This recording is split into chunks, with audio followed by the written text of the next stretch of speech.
Imagine a dusty Western saloon in 1882. The pianist is playing. Men are drinking whiskey. Women are quietly giggling. Then suddenly silence. Complete silence. Because in the doorway appeared a young woman in a white wedding dress. But this dress is no longer white. Red stains cover it. Fresh blood drips from her skirt onto the floor.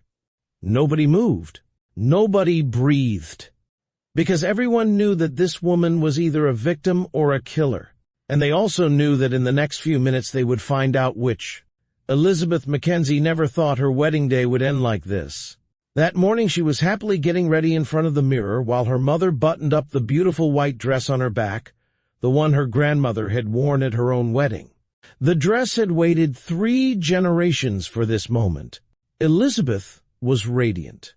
Finally, she would marry Thomas Hartwell, the wealthy banker, and end the poverty that had haunted her family for years. The church was full of people. Every prominent citizen in Silverdale was there. Thomas waited beside the priest, smiling and proud. Elizabeth's father walked her down the aisle, tears in his eyes. Everything was perfect. Everything happened as they had dreamed, until a shot rang out. The first bullet broke through the church window right above their heads. The second bullet pierced Thomas's chest, who collapsed on the steps. The third shot hit Elizabeth's father, who died in Elizabeth's arms.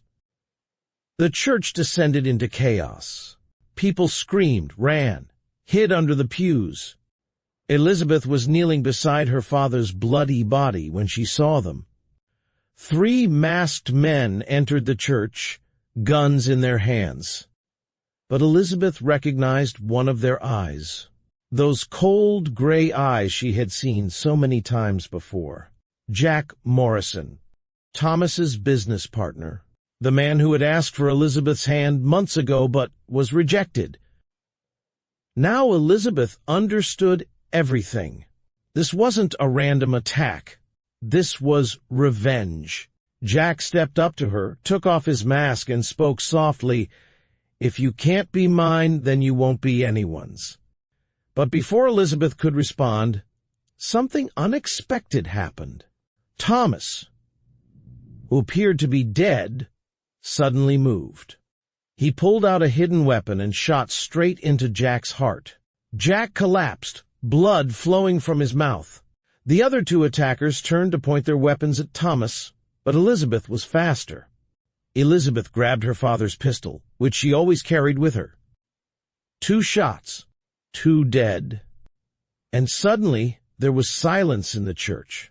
But Thomas was dying too. Elizabeth knelt beside him, held his hand. Thomas turned to her and whispered, "Run away from here, Elizabeth." Jack wasn't working alone.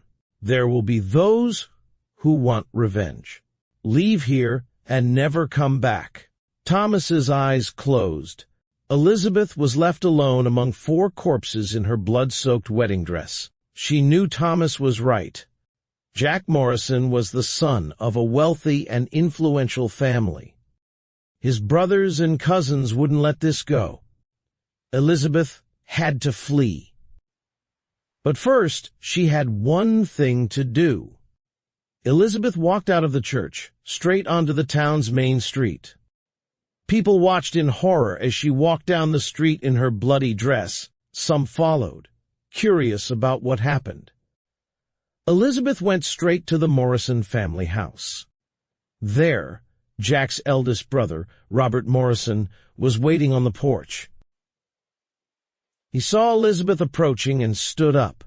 Elizabeth stopped in front of him, looked straight into his eyes, and said, "Your brother killed my father and my fiancée.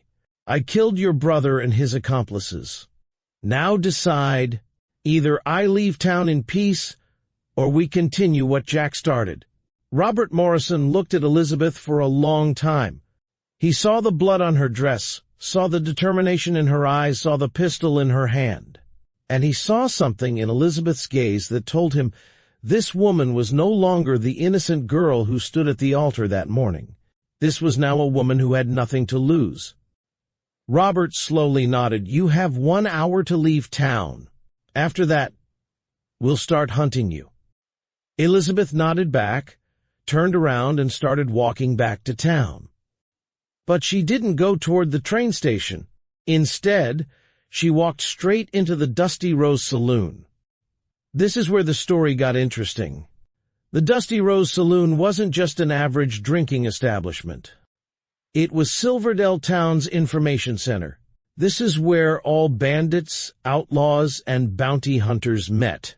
If someone wanted to disappear in the Wild West, this is where they had to start. Elizabeth knew this. Her father worked as a bounty hunter for years before getting married and settling down. Elizabeth had heard many stories from him about how this world worked. Now Elizabeth walked into this world. When she entered through the door, all eyes turned to her. The pianist stopped playing. The men put down their drinks. The women fell silent. Everyone stared at Elizabeth's bloody wedding dress. Elizabeth walked to the counter where Big Jim, the owner, stood. Jim was a fat, bald man whose face was covered in scars. He had seen all kinds of people, but he had never seen a bride in a bloody dress. "What do you need, little girl?" Jim asked quietly. "A new life," Elizabeth replied. "And I want to know who pays good money for people who are quick with a gun." The saloon grew even quieter, if that was possible. Jim looked at Elizabeth for a long time, then poured her a glass of whiskey. "Drink this," he said. "Then tell me what happened." Elizabeth drank the whiskey without flinching. Then she told the whole story. She told about Jack Morrison, the church massacre, and how she had 1 hour before the entire Morrison family would start hunting her. When she finished, Jim slowly nodded. "Can you shoot?" he asked. In response, Elizabeth drew her pistol and fired 6 shots. All 6 bullets hit exactly in the center of the circle drawn on the wall from 20 meters away. Everyone in the saloon started clapping. Jim smiled. "There's something you need to do before you can start a new life. You understand what I mean?" Elizabeth knew exactly what Jim meant. In the Wild West, there was one rule: if someone kills your family, you have to settle the score. Completely. Otherwise, you'll be running your whole life. Elizabeth nodded. "Where can I find the Morrison boys?" Jim handed her a piece of paper. "They're camping at Rocky Creek tomorrow night. There are 5 of them, all good shots, and they all want to see you dead." Elizabeth pocketed the paper. "And after that?" "Everything changes after that," said the man.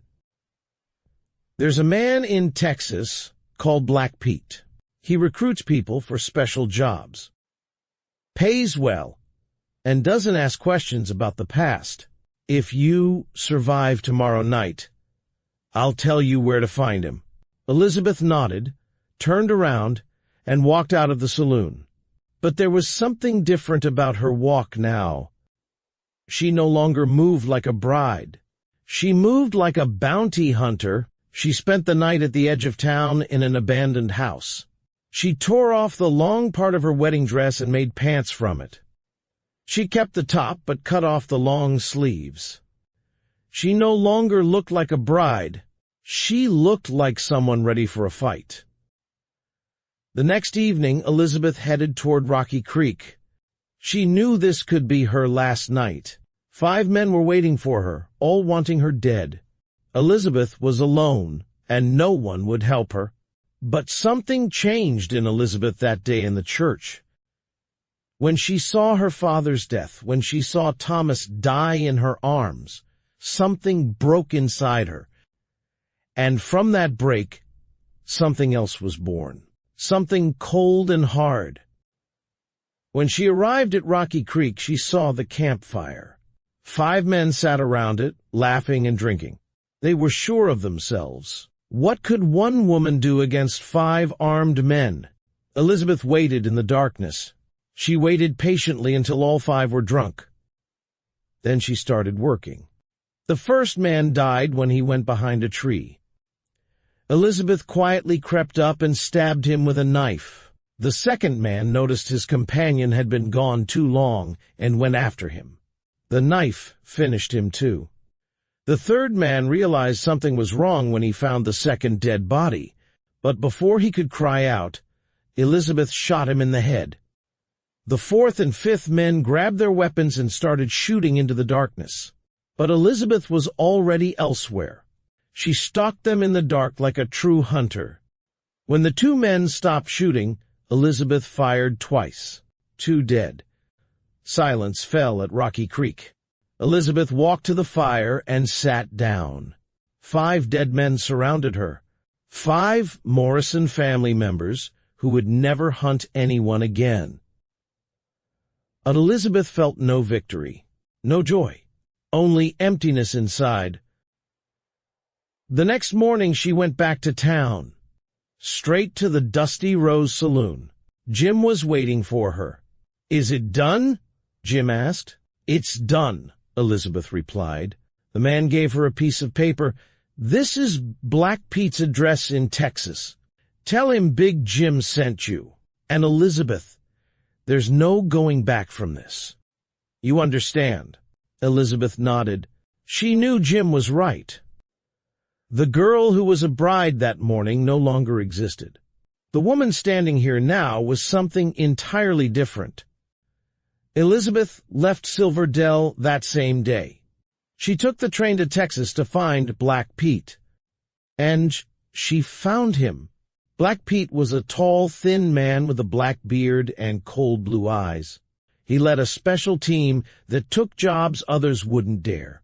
Bank robberies, train robberies, targeted killings against rich people who exploited the poor. Pete listened to Elizabeth's story, then looked at her for a long time. "Can you kill?" he asked. "I can," Elizabeth replied. "Can you kill in cold blood?" Pete asked. "I can," Elizabeth replied. "Are you ready to never be a normal person again?" Pete asked. "I'm not one now," Elizabeth replied. Pete smiled. "Welcome to the team." For the next 2 years, Elizabeth Black worked with Pete's gang. They robbed banks that charged usurious interest rates from farmers. They attacked trains carrying the gold of the wealthy. They killed corrupt sheriffs who oppressed the poor. Elizabeth quickly became famous. People called her Bloody Elizabeth, the Bloody Bride. Law enforcement put a large bounty on her head. But no one could catch her, because Elizabeth learned something others didn't know. She learned how to disappear, how to assume new identities, how to live so that no one would suspect who you really are. But every story has a continuation, and Elizabeth's story continued in a strange way. One day, when Elizabeth was sitting alone at a bar in a Texas saloon, an elderly man approached her. He had white hair and beard, but his eyes were still sharp. "Elizabeth Mackenzie," he said quietly. Elizabeth's hand was already on her gun. "How do you know my name?" The man smiled. "I taught your father how to shoot. I was Bob Mackenzie's best friend before he settled down and started a family. My name is Marshall Williams." Elizabeth looked at him with a frozen smile. "If you're going to arrest me, get on with it." Williams shook his head. "That's not why I came. I came because I have an offer for you. Something you haven't heard before." Williams leaned down and whispered something in Elizabeth's ear. Elizabeth's face changed. First surprise, then fear, then something else appeared on it. Hope. What did Marshall Williams tell her? What could an old lawman know that could change Bloody Elizabeth's fate? And why did Elizabeth start trembling when she heard it?